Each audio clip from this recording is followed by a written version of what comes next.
축복합니다. 우리 함께 우리 말씀 나누겠습니다. 요한복음 12장 말씀입니다.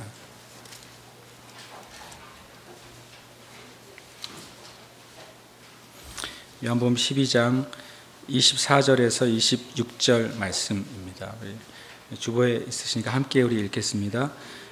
내가 진실로 진실로 너희에게 이르노니 한 알의 밀이 땅에 떨어져 죽지 아니하면 한 알 그대로 있고 죽으면 많은 열매를 맺느니라. 자기의 생명을 사랑하는 자는 잃어버릴 것이요 이 세상에서 자기의 생명을 미워하는 자는 영생하도록 보전하리라. 사람이 나를 섬기면 나를 따르라. 나 있는 곳에 나를 섬기는 자도 거기 있으리니 사람이 나를 섬기면 내 아버지께서 그를 귀히 여기시리라. 아멘. 세상에서 제일 심각한 문제는 생명에 대한 문제예요. 그렇죠? 다른 일이 아무리 급한 일이 있다가도 생명이 위급해지면 그 일을 멈추잖아요. 그렇죠? 아무리 급하고 아무리 중요하고 심지어는 아무리 세계적인 일이라도 생명이 위중한 일이 발생하면 멈춰지지 않겠습니까? 그래서 세상에서 제일 심각한 문제는 생명에 대한 문제예요. 우리말을 하면은 목숨 걸린 문제죠. 목숨 걸린 문제에 있어서는 다른 사람이 다 중요하지 않다고 해도 그 목숨 걸린 사람에게는 온 우주에서 제일 중요한 거죠. 그 문제가. 그렇죠. 다른 거하고 어떻게 비교할 수가 없어요. 이 문제를 우습게 여기는 사람은 일종의 미련한 사람인 거죠. 자기 생명에 관계된 문제를 굉장히 우습게 여기는 사람은 완전히 생명을 초월해 있는, 그것도 훌륭한 분이라고 해야 될지 모르겠지만 생명과 관계없이 살아가는 분이든지 아니면 실은 제가 보기에는 자기의 생명에 관계된 문제를 우습게 여기고 작게 여기는 사람은 그 결과를 분명히 자기가 겪을 수밖에 없을 거예요. 실은 오늘 성경은 말씀은 생명에 걸린 문제예요. 그러니까 여러분과 제가 너무 심각하게 들으라는 게 아니라 관심 있게 들어야 되는 문제, 생명에 대한 문제니까. 저의 생명도 관계가 있고 여러분의 생명과도 관계가 있는 말씀이에요. 그래서 우리가 또 우리의 삶에서 또 중요한 문제 중에 하나는 생명에 대한 문제고, 두 번째 문제는 이제 끝에 대한 문제예요. 내 삶의 끝, 내 인생의 끝. 만약 뭔가를 시작했는데 그 결과가 어떤지는 항상 작은 일이든 큰 일이든 많은 일이든 적은 일이든 끝이 항상 중요해요. 그렇죠? 100가지를 시작할 수 있는 능력이 있으면 좋죠. 근데 100가지를 시작할 능력은 있는데 한 가지만 끝낼 수 있는 능력이 있으면 한 가지만 시작하면 좋겠죠. 끝이 좋아야 돼요. 그래서 그것은 어떤 평판을 이야기하는 게 아니에요. 제가 말하는 것은 사람들의 평판, 저 사람이 잘했다, 못했다. 사람들이 그것을 결과를 인정해 주느냐 인정해 주지 않느냐의 끝을 말하는 게 아니라 실제적인 끝을 말하는 거예요. 그리스도인들은 사람들의 평판으로 인생 살아가면 안 돼요. 여러분이든지 저든지 다른 사람의 평판에 따라서 여러분의 삶을 결정하면 굉장히 그리스도인적인 삶이 아닌 거예요. 그런데 많은 저와 같은 목회자나 많은 하나님의 종들이나 성도들이나 사역자들이 자기도 모르는 사이에 이 끝을 생각은 하는데 평판을 생각해요. 다른 사람들이 어떻게 나를 평가해 줄 것인가. 근데 두 가지 평가가 있어요. 내가 있는 동안에 받는 평가도 있고 내가 그 자리를 떠난 다음에 또 남아있는 평판도 있어요. 둘 다 필요하고 둘 다 가치가 있고 둘 다 좋아야 돼요. 그러나 궁극적으로 여러분과 저는 그것에 의해서 사는 삶을 살라고 부름받은 게 아니에요. 조금 웃긴 표현이지만 제가 여러분에게 좋은 인상을 받고 좋은 평판을 받으려고 목회해서는 안 된다는 거죠. 그렇다고 제가 여러분에게 욕을 듣기 위해서 목회를 하면 안 되겠지만 그게 저의 목회의 어떤 기준이 되거나 그게 룰이 되면 제가 아마 미혹되거나 타락할 가능성이 더 커질 거예요. 아마. 저도 주님 앞에 그것 가지고 싸워야 되겠죠. 그러니까 여러분과 저는 자기나 다른 사람을 평판을 가지고 사는 삶을 살아서는 안 돼요. 그래서 실은 여러분과 저는 진짜로 인생을 진검승부를 해야 돼요. 내 끝이 중요해요. 그래서 이 오늘 메시지는요, 둘 다가 걸려 있어요. 생명이 걸린 문제고 우리의 끝이 걸려 있는 메시지예요. 그러니까 실은 어찌 보면 굉장히 중요한 거죠. 이번 주에 제가 저에게 두 가지 주제를 주셨어요. 하나는 생명에 대한, 영생에 대한 주제를 묵상하게 하셨어요.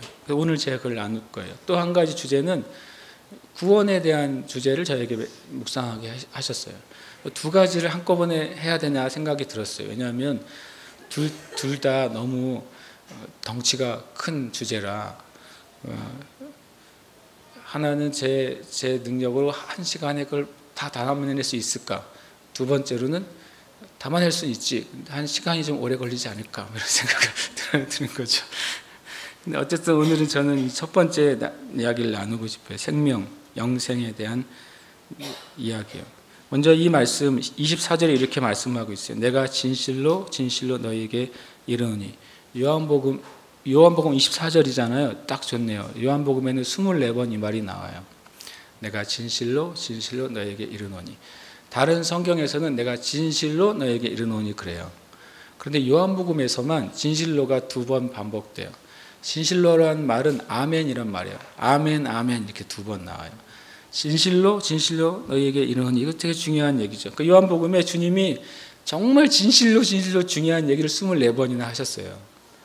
굉장히 그 요한복음을 읽으실 때, 쭉 통독하실 때 진실로 진실로가 나오는 것만 이렇게 쫙 모아가지고 묵상하셔도 주님의 그 메시지의 진짜 핵이죠.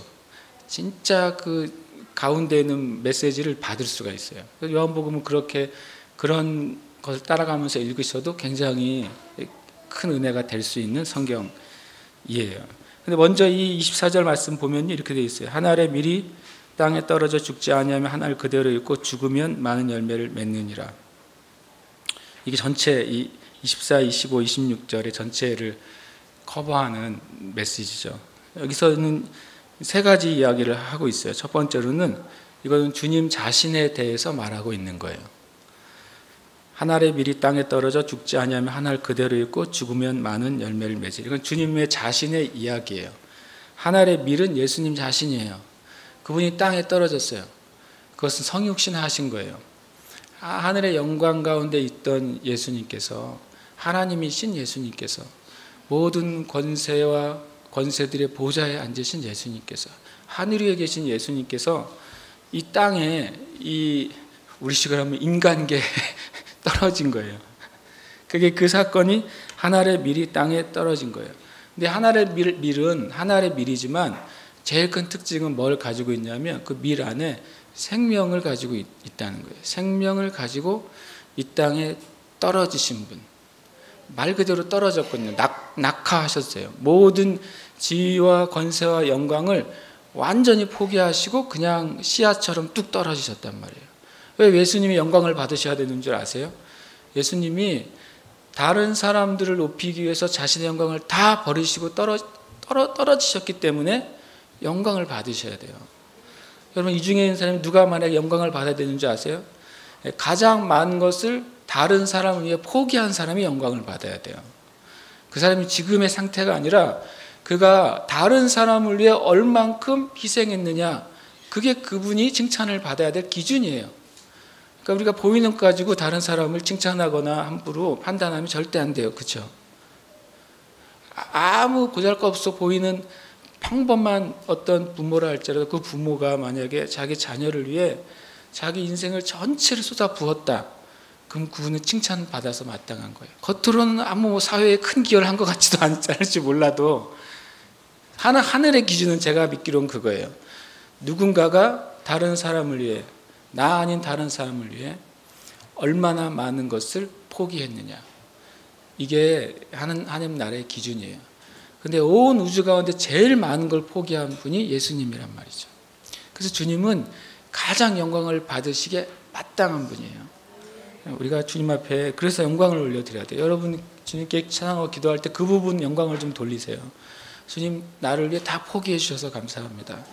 지금 나에게 기쁨을 주기 위해서 주님의 기쁨을 다 포기해 주셔서 감사하고, 나에게 승리를 주시기 위해서 주님의 모든 지위를 다 포기해 주셔서 감사하고, 나에게 치유를 주시기 위해서 주님이 모든 질병을 다 지고 가주셔서 감사하고, 그 부분에 대한 영광을 우리가 주님께 드려야 돼요.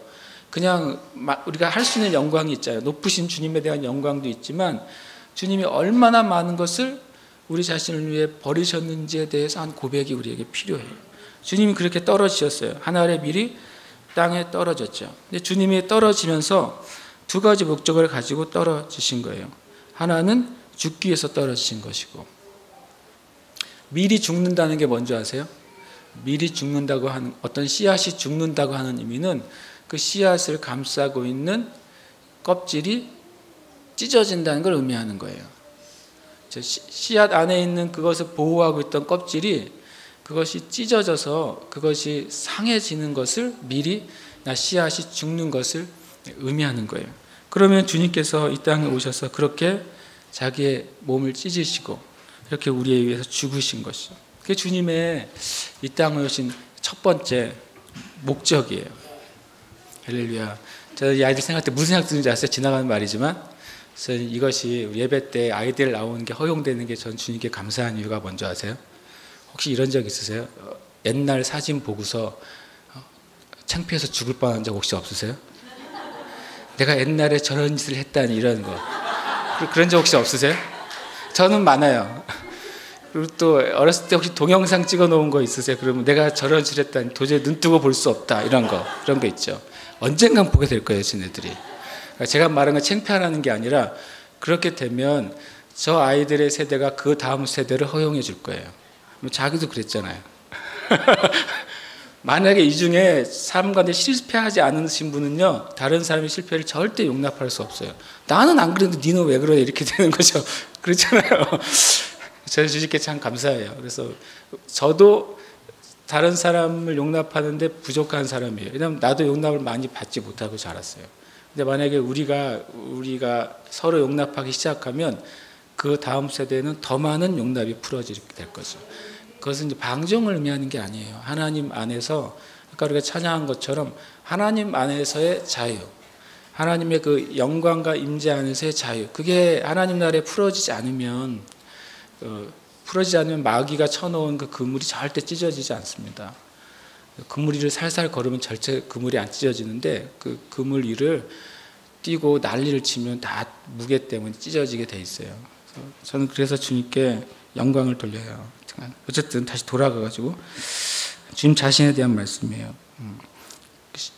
주님이 이 땅에 떨어져가지고 죽기 위해 오신 첫 번째 목적이죠.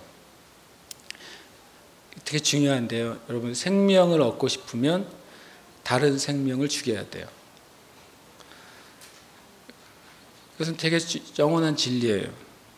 주님이 두 번째 목적은 뭐냐면 많은 열매를 맺는 거예요.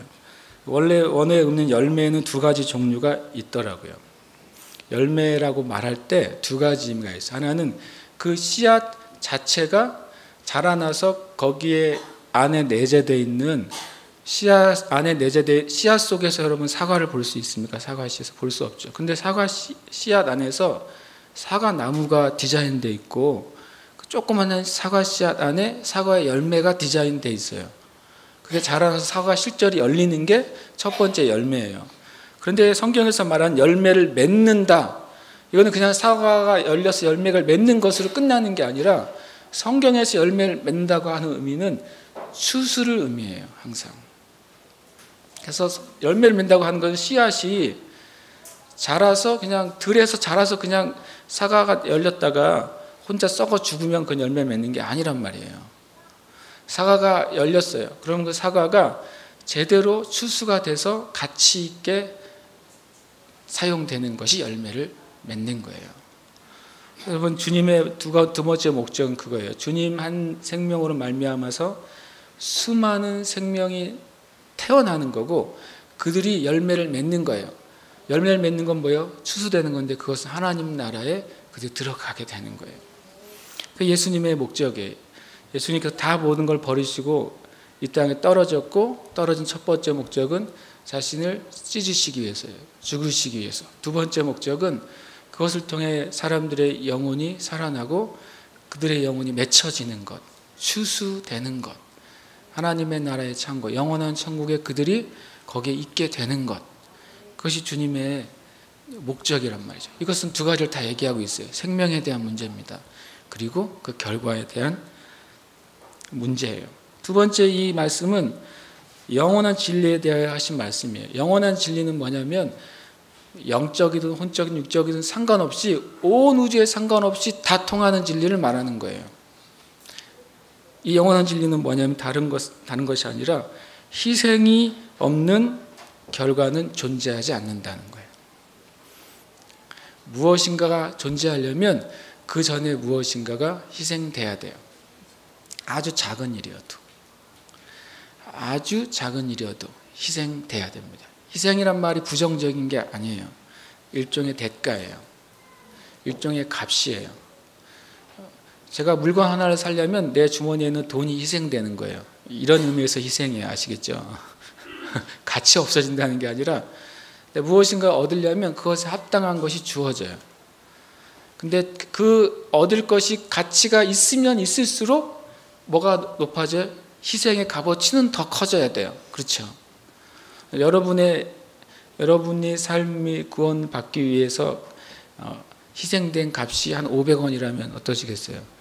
좀 쩝쩝 그러겠죠. 500억이라면 어떠시겠어요? 좀 살리지 말고 돈을 주시 그렇게 될까요? 그러면 성경은 뭐라고 말씀하시냐면 이 희생 없는 결과는 없다는 거예요. 그리고 만약에 그런 게 있다면 그거는 거짓이라는 거예요. 그것은 가짜예요. 희생 없이 생겨진 것이 가치 있다면 그것은 가짜입니다. 왜냐하면 여러분과 제가 이 자리에 있는 것은 예수님이 이 희생을 하셨기 때문이에요.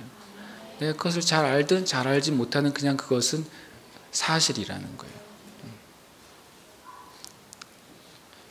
제가 예전에 어떤 분이 진짜 옛날 이야기인데 굉장히 비싼 옷을 하나 사주셨어요. 나 혼자 입고 있었는데 아무도 그게 비싼 줄 몰라. 나만 알아. 그러니까 잘 보세요. 제 말은 그분이 사준 옷이 되게 내 인생의 최고로 비싼 옷이었단 말이죠. 나한테 이게 굉장히 가치가 있어요. 사람들을 보기엔 그게 몰라요. 이게 가치가 뭔지. 다른 사람들이 다 몰라도 나에게 가치가 있어요, 없어요? 나에게도 가치가 있고 실제 그 옷의 값어치가 있어요, 없어요? 있어요. 우리가 주님께 얻은 것에 대해서 좀 오해를 하지 말아야 돼요.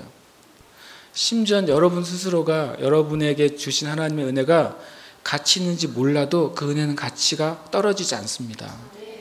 심지어 여러분의 주변에 있는 사람들이 여러분을 보면서 네가 예수님 믿으면 이렇게 살아야 돼 라고 말할지라도, 하나님이 살아계시면 너 이렇게 도와주시지 않아야 돼 라고 말할지라도 주님이 우리에게 주신 그 은혜의 가치가 조금도 훼손되지 않습니다. 제가 그것을 입고 있는 동안은 그냥 그것은 남들이 인정 안 해줘도 그것이에요. 내가 그것을 시궁창에 빠뜨려도 그것이에요. 우리가 하나님 우리에게 주신 것을 되게 오해해요. 다른 사람이 인정을 해주면 하나님이 주신 게 가치 있는 것처럼 느껴져요. 그리고 다른 사람의 말도 갑자기 믿어져요. 정말 주님이 살아계시면 이 상태로 있으면 안 된다라고 생각하는 거예요. 하나님께로부터 온 것은 절대적인 것이지 상대적인 것이 절대 아니에요. 아무리 작은 것도 그것은 절대로 가치 없는 게 아니에요. 그래서 여러분과 저는 그냥 주님 앞에 어떤 대상이나 무엇을 떠나서 주님께 그냥 감사해야 돼요. 하나님께서 나에게 주신 그 어떤 것이라도 그것은 정말 웃긴 표현이죠. 우주적인 가치가 있습니다. 내 삶 안에 그것은 정말 저는 우주적인 가치를 가지고 있는 것입니다 라고 알아야 돼요. 왜냐하면 그것은 얼만큼의 값을 지불했느냐가 결정하는 거예요. 아까 제가 그런 말씀 드렸죠. 누가 영광을 받아야 되느냐? 가장 큰 희생을 치른 사람 영광을 받아야 돼요.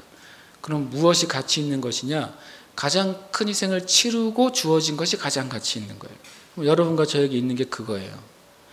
여러분 인정 안 해도, 인정할 수 없어도, 인정하기 힘들어도, 그리고 심지어 여러분이 인정할지라도 그거보다 훨씬 더 가치가 있어요. 이 세 번째 이 24절은 우리들 모두 우리 자신에 대한 말씀이에요.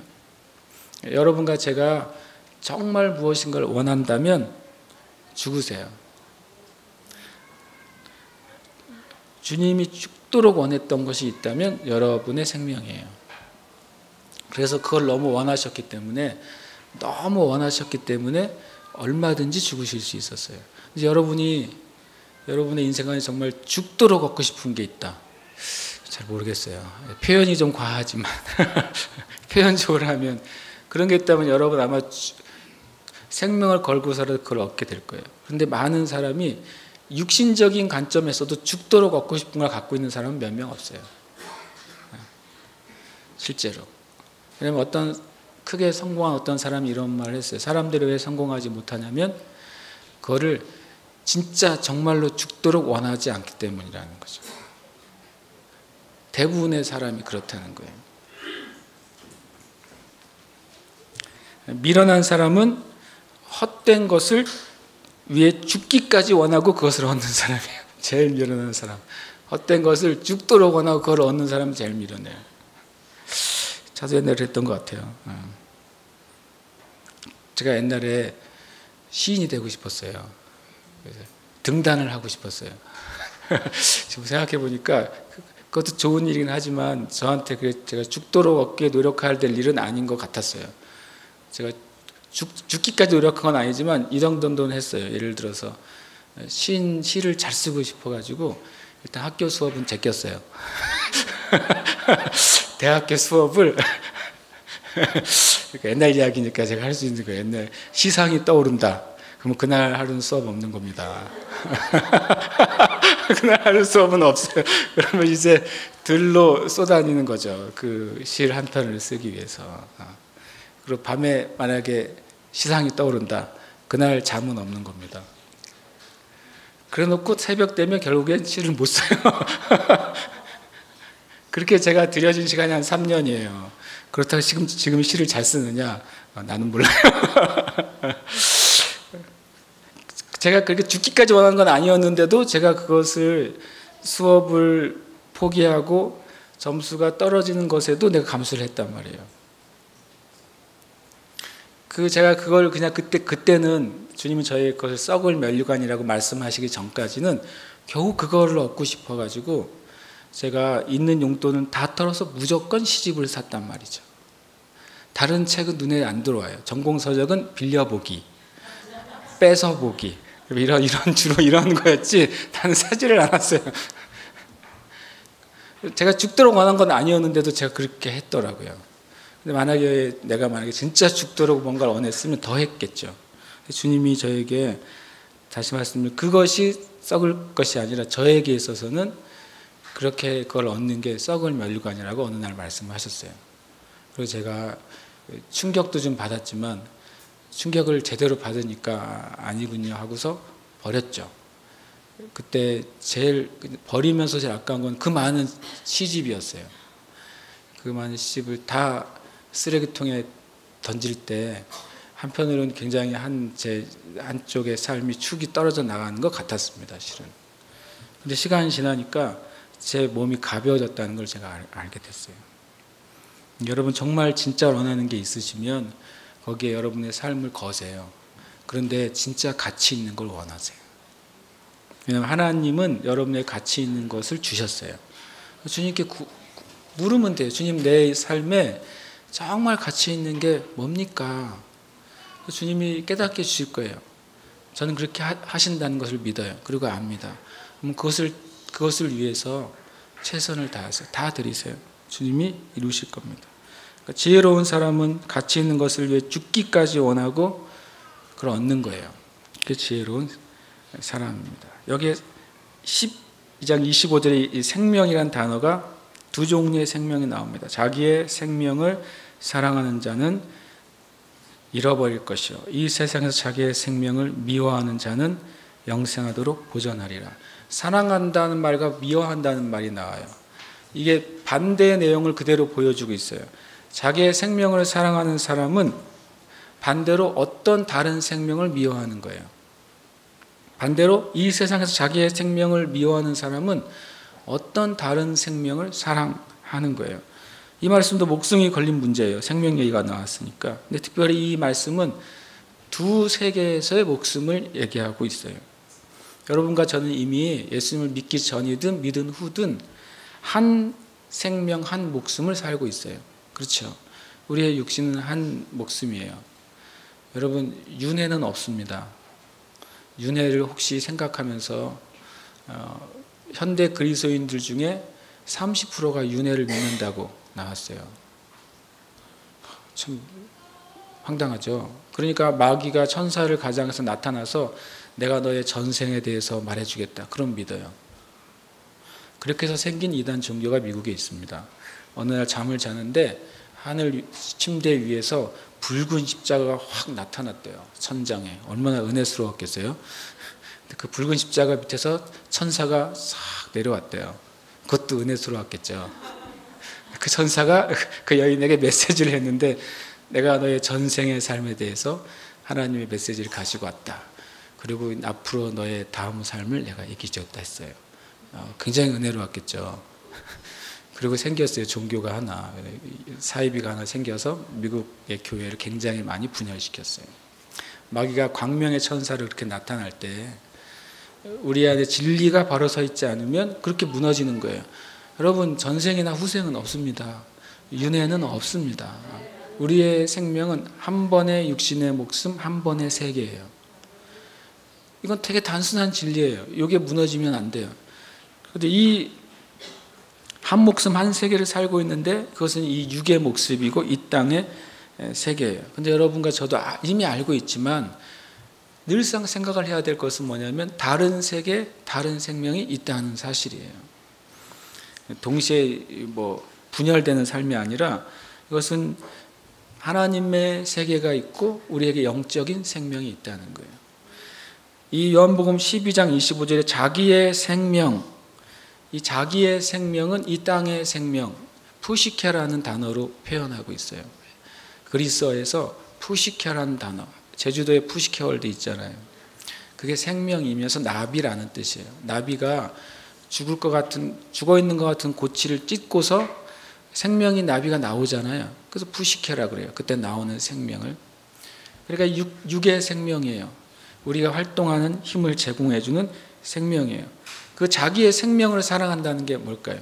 이 땅에서의 자기의 필요와 이 땅에서의 자기의 욕구와 이 땅에서의 자기의 원함을 위해서 인생을 드리는 거예요. 그것만을 위해서 추구하며 사는 거예요. 이 땅의 최고의 가치, 이 땅에서의 최고의 선, 이 땅에서의 최고의 아름다움을 추구하면서 살아가는 거예요. 그게 푸시케의 삶이에요. 지금 다른 사람이 보기에 굉장히 훌륭한 삶을 살 수도 있고 또 반대로 다른 사람이 보기에 아주 악한 삶을 살 수도 있어요. 둘 다 사랑하는 거예요. 둘 다 자기의 생명을 사랑하는 것입니다. 사이코패스처럼 수많은 사람의 생명을 앗아가면서도 살아가는 사람도 자기의 생명을 지독히 사랑하는 사람이에요. 이 땅에 있는 가장 아름다운 선을 행하면서 자기의 삶을 아름답게 살아가는 사람도 그 사람도 이 땅의 푸시케를 지극히 사랑하는 사람이에요. 여러분, 그걸 기억하셔야 돼요. 여러분과 제가 하나님 나라와 영원한 생명에 대한 관심이 없는 사람은 그 사람이 이 땅에서 어떤 형태의 결과를 맺더라도 그것은 자기의 영원한 생명을 잃어버리는 생명을 사랑하는 사람이에요. 그게 하나님 나라의 기준이에요. 그 사람은 잃어버릴 것이래요. 뭘 잃어버릴까요? 뒤에 이렇게 되어 있어요. 이 세상에서 자기의 생명을 미워하는 자라고 되어 있어요. 이 세상에서 자기의 생명을 미워하는 자. 이 세상에 살아가는데 자기의 육적인 푸시케를 미워하는 거예요. 그것 가지고는 내가 충분하지 않다고 말하는 거예요. 나는 영원한 생명, 영적인 생명을 원한다고 말하는 거예요. 그 사람의 삶은 일반적으로 똑같습니다. 푸시케의 생명을 사랑하는 사람하고 똑같아요. 똑같이 성실할 수도 있고 똑같이 부족할 수도 있어요. 그렇지만 그 사람은 이 땅의 가치를 위해서 사는 삶이 아닌 거죠. 똑같은 직장을 가질 수도 있어요. 그렇지만 한 사람은 자기의 푸시케를 사랑해서 사는 사람일 수 있고 한 사람은 영원한 생명을 사랑해서 사는 사람일 수 있는 거예요. 뒤에 보면 자기의 생명을 미워하는 자는 영생하도록 보존하리라 되어 있어요. 영생, 거기에 생명이 하나 들어가 있어요. 영원한 생명이 들어가 있어요. 이 영원한 생명은 조회라고 그래요. 조회. 육적인 생명은 푸시케라고 그러고 영원한 생명을 조회라고 합니다. 전에 제 제자 중에 한 명이 자기 바이블 네임을 지어달라고 그래가지고 제가 조회로 지어줬어요. 형제인데 조회로 지어줘가지고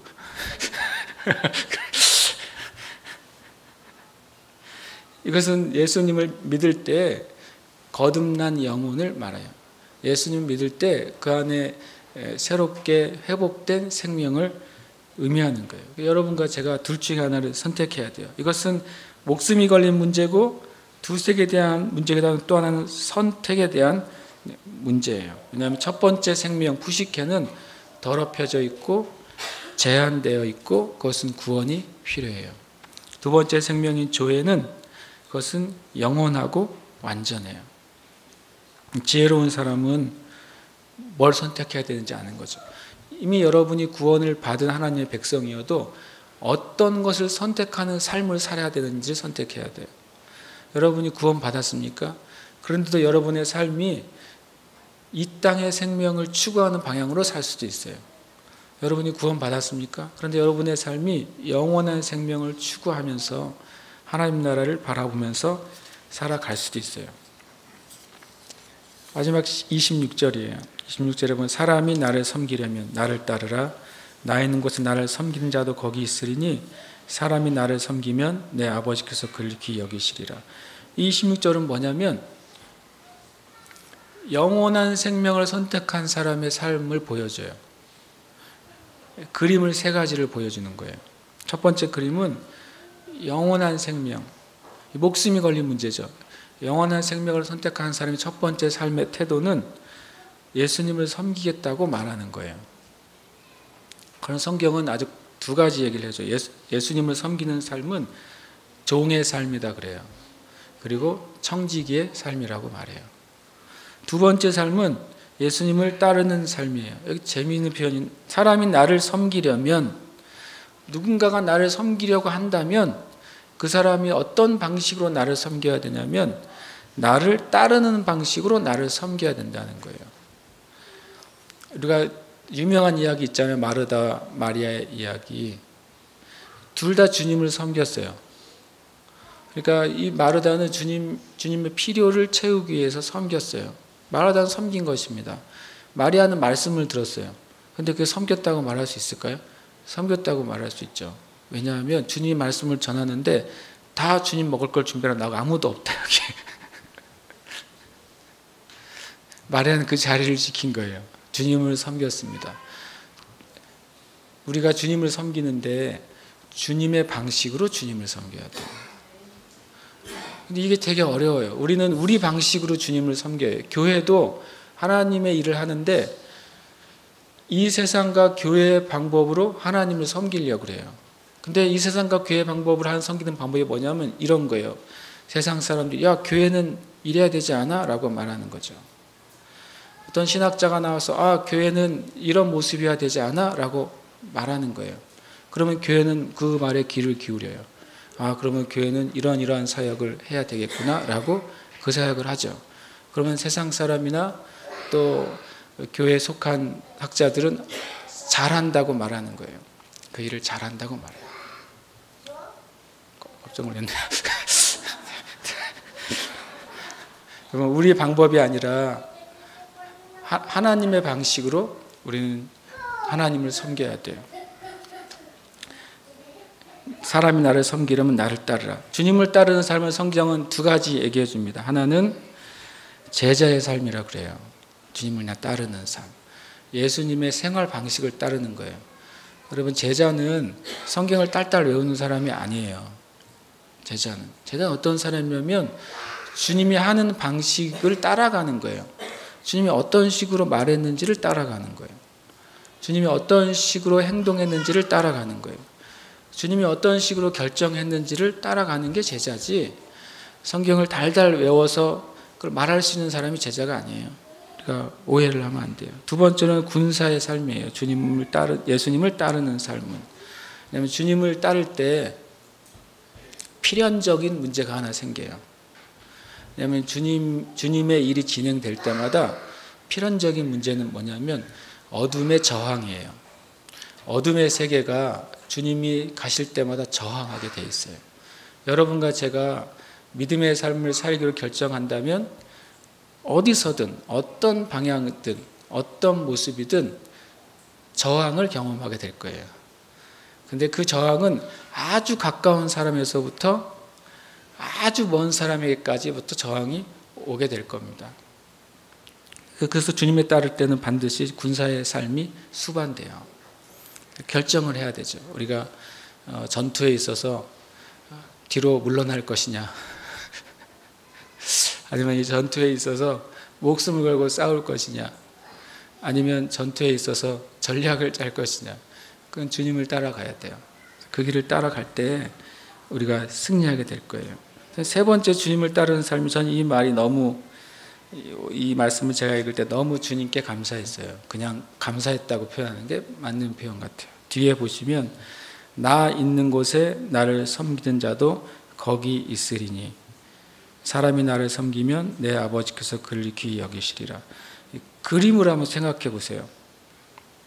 나 있는 곳에 나를 섬긴 자도 있다는 표현인데, 거꾸로 생각하면 여러분과 제가 예수님의 방법으로 주님을 섬겨요. 그리고 주님을 따라가면 거기에 누가 계시겠다는 거예요? 예수님이 거기에 계시겠다는 거예요. 그게 그림이에요. 첫 번째 그림.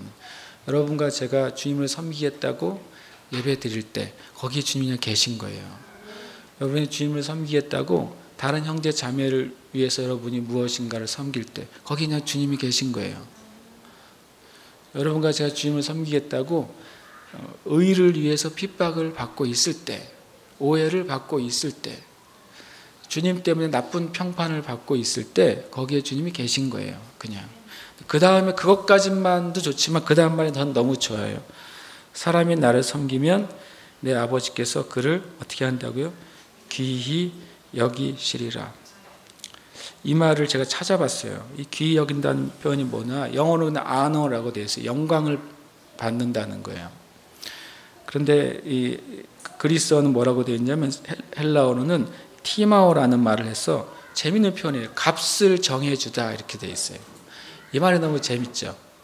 여러분과 제가 주님을 섬기면 주님이 그 자리에 계셔서 그 값을 정해준대요. 값을 높여준다는 거예요. 우리의 인생의 값을 주님께 높여주시는 거예요. 그래서 영광이 되게 만드시는 거예요. 저는 주님이 너무 감사드려요. 나는 실은 웃긴 표현은 난 나 살자고 주님 선택하는 거예요.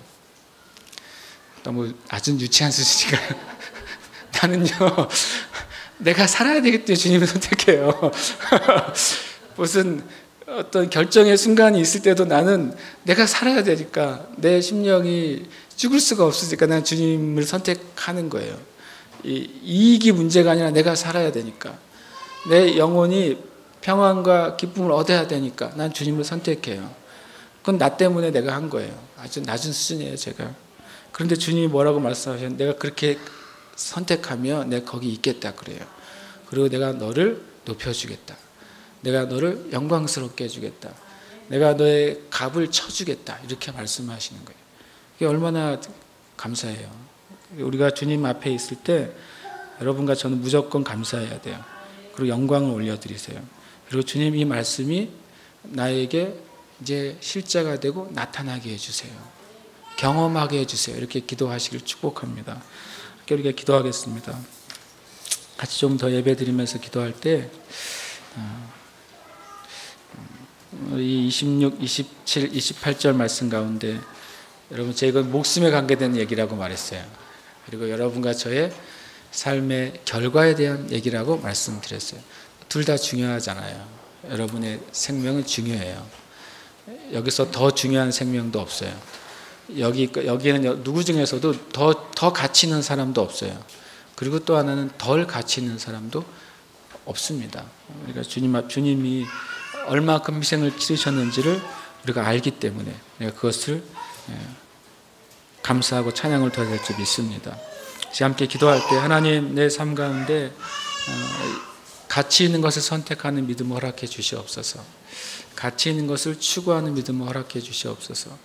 주님 앞에 여러분 고백하시면서 기도하십시오. 함께 기도하겠습니다. 할렐루야. 주님의 이름을 찬양하고 경배합니다. 할렐루야. 주님의 이름을 찬양하고 경배합니다. 할렐루야. 주님의 이름을 찬양하고 경배합니다. 주님 높여드립니다. 할렐루야. 주님 찬양합니다. 샤바다바다사다스.